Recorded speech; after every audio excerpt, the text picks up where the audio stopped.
Okay, so let's have the problem number 2. A coplanar force system in figure consists of 3 forces and 1 couple. Determine the equivalent force couple system with the force acting at point O. Okay.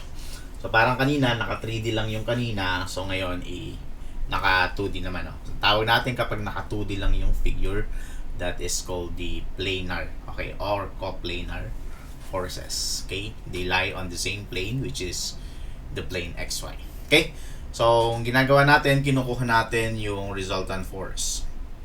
Okay, so yung resultant force natin, that is just the summation of 3 forces, no? So that is F1, so we call it as sabihin natin F1. Okay, tatawagin natin F2 and then tawagin natin F3. Okay, so kapag two-dimensional naman, okay lang kung hindi nyo na i-rectangular form. Okay na sa akin yun.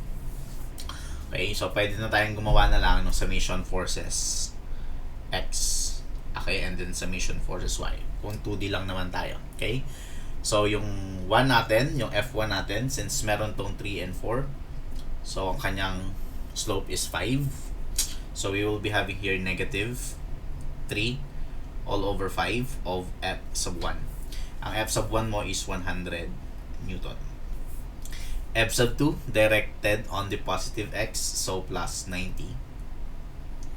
And then for this one, F3, okay, summation forces X tayo, so we will be having here plus, okay, F3 natin is 50 and then cosine of 40. Okay, so we will be having here summation forces X equal to, so negative 3 all over 5 of 100 plus 90 plus 50 cosine of 40. So you will be having here 68.30 Newton. Okay, the same thing, gaganon din ang gagawin natin. Summation tayo ng forces Y equal, so yung F1 natin, that is negative 4 all over 5 of 100. Okay, yung F2 natin, wala yung Y component, so meron tayong F3. So we will be having here plus, since pataas siya, 50 sine of 40. Okay, so you will be having here summation forces Y, so negative 4 all over 5 of 100 plus 50 sine of 40. So you will be having here negative 47.86 Newton. Okay, so to get for the FR, that would become equal to the square root of summation forces of X squared plus summation forces of Y squared. Okay, and that would become equal to square root of 68.3 squared plus 47.86 squared. So ang FR ko, square root of 68.3 squared plus 47.86 squared. You will be having here 83.40 Newton. Okay, so nasan yon? Meron kasi ako ditong Fx which is positive. Okay, pag ganun siya. And then yung Fy ko is downward, which is negative. Okay, so in short, yung pinaka-resultant ko, it's acting somewhere here. So that is your FR. Okay, pwede natin kunin yung pinaka-angle niya, no? Okay, so theta. So kunin natin yung theta equals to tangent negative 1. Since alam ko na yung theta ko is nasa quadrant 4, so you will be having here Fy 47.86 divided by 6 resultant 68.3. So you have now the theta. So arc tangent of 47.86 over 68.30, and you will be having here 35.02 degrees. So that is 35.02 degrees, and it is 83.4 Newton. Okay, so that is now your FR. How about the CR? Okay, so syempre meron tayong C sub R. So sabi natin, we will take the moment about this point. Okay? Yung F1, wala na ako doon, wala na yung moment dahil tumatama na yung F1 ko doon sa point O. Okay, so F2 na lang, which is 90. Okay?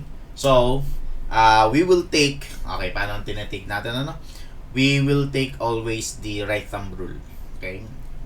Or para hindi kayo malito, na? Kasi, pwede naman yon, nakasanayan natin kasi dati, kapag clockwise yung manner, so we will be having here as positive, kapag counterclockwise, negative.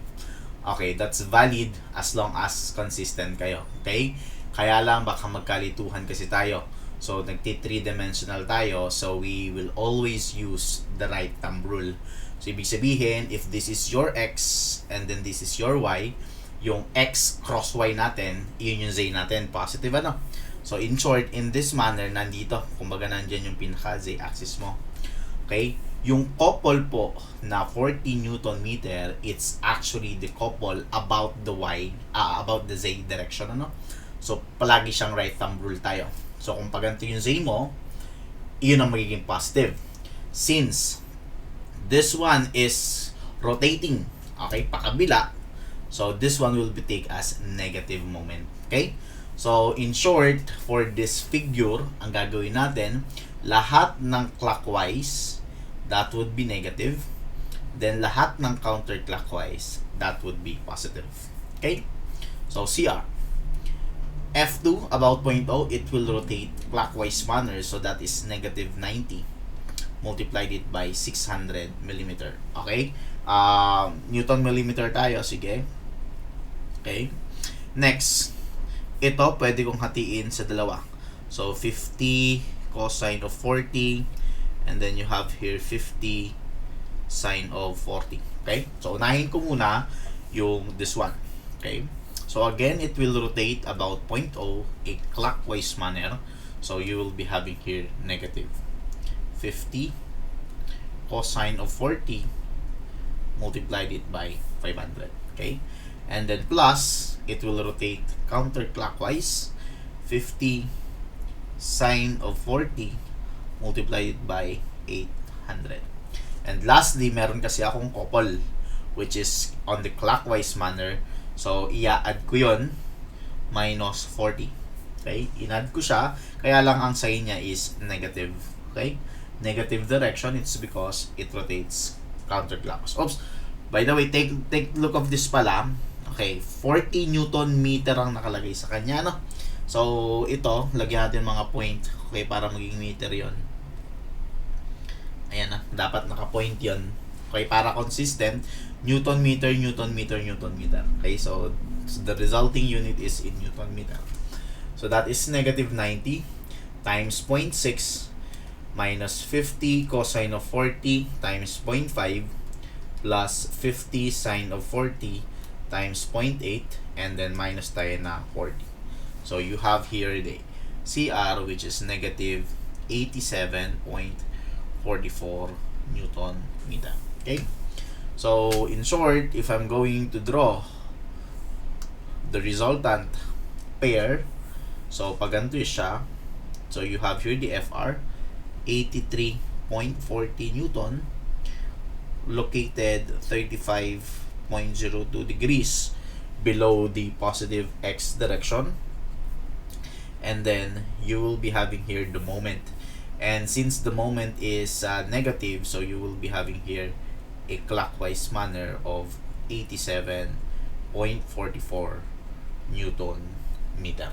Okay? So, that's the resulting what you call this one? Pair of couple and force on the system. So, again, pwede nyong gawin. Pwede kayong mag-rectangular form. Pero, alam ko sa physics nyo, masanay kayo kapag naka 2-dimensional, sa summation forces and summation Fx and Fy lang kayo, wala ring problema. Okay? Kaya lang baka magkaroon tayo ng magka-problema dun sa notation natin sa positive and negative. Okay? Again, we will always follow the right thumb rule. So, from X, kumbaga, iikot ka from X to Y, so dapat ganun yung pag-ikot ng pinaka-tab mo from X to Y. Kung saan nakaturo ito, nandun yung Z mo. Okay? So, itong mga couples na to, that is actually para siyang couple. Kung ito yung Z mo, yan yung couple na nagpapaikot dun sa Z-axis. Okay? So, we will always follow the right thumb rule on this.